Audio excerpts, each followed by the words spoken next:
Well, the tax arrangements for trusts will soon be changed. Joining us to talk about this is Nick Dekker. He's a certified financial planner at Ultima Financial Planners. Morning to you, Nick. Before we get into this, I mean, tax is something that we have to talk about, although we don't always want to. But one of the devices that people use to manage their affairs is the use of a trust. So what trusts are we talking about here, firstly? I think it's mainly about all trusts, but the thing is, what SARS is actually looking at is the misuse of trusts, because as you rightly said, in many instances we get with people who deal with trusts in a way that's actually an extension of themselves, and that's the misuse. Where you have a trust where it's structured to arrange the affairs of certain assets on behalf of beneficiaries. That's what you're actually talking about. So special trusts or testamentary trust, those ones are not the real issue, but it's the inter vivos trust which SARS are really looking at. So the testamentary trust, that's where you set aside a trust in case of death that will look after minor children. Yes. That kind of trust. Exactly. That's not an issue here. Those are not the issue here. What was the Latin term you used there a moment ago? Vivos. Inter vivos is a living trust. Yeah. You know that. No, of course. Yeah. Inter vivos is a living trust, where the other one is a testamentary trust. Right. And so the problem is where the actual estate planner is still alive, and he wants to, in a way, distance himself from the assets. We know for estate duty purposes, income tax purposes, and so on. So the plan is to divide the tax so that all the tax doesn't come down to one individual, but rather to split it down to a family, because it makes sense. But SARS doesn't really like that, and internationally it's been frowned upon as well. So is that the big change that has happened, and who's going to be impacted by this? Thing, it's not a real change. Just to make one thing clear here, it's not the tax law that has changed. The tax law and the tax rates still remain the same. What SARS is actually doing here is the way in which they capture the information. They are refining it so that they've got more accurate account of all the income that is collected by the trust and also distributed, because they want to know who are really the real beneficiaries of the trust.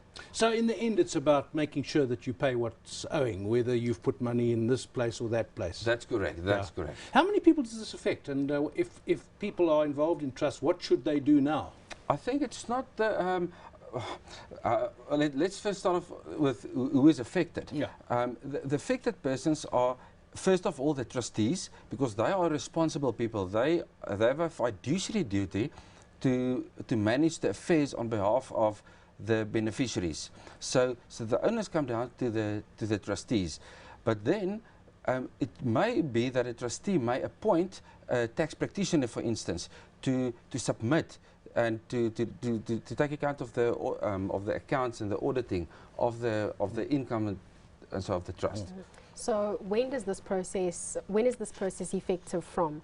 By when should everybody be capturing the information in the same way? So this is quite interesting. The SARS notice was released on the 23rd of September, but the effective date of change was the 3rd of October. So effectively, SARS gave 2 weeks notice to anyone involved, to these affected persons, trustees and so on, to get their acts in line. So those who were already in the process of submitting the data, who maybe saved it on the e-file, on the old system, they had the opportunity until the 3rd of October to physically submit.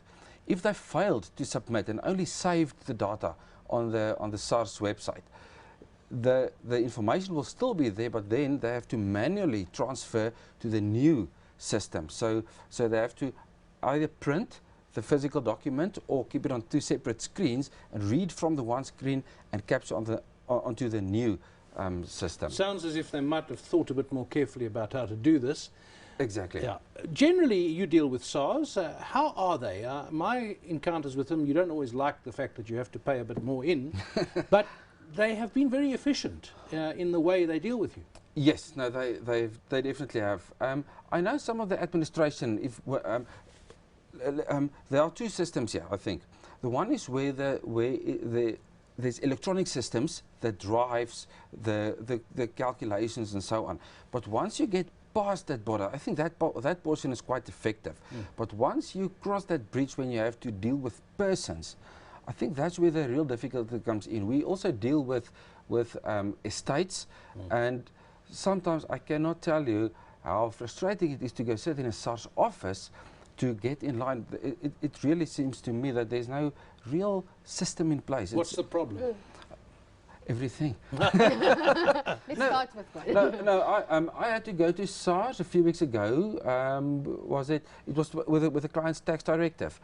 And first of all, I arrived there at the time where they said the doors are open. Then the doors were already open for half an hour or so, but the queue was very long. But there was no queue. I just had to go sit in a seat. They didn't even have numbers to tell me where about am I in this whole system. And then it was a roundabout zigzag thing to get certain people, because if you have SARS tax directives, you have to go to a certain. If you're a tax practitioner, you have to go to another department.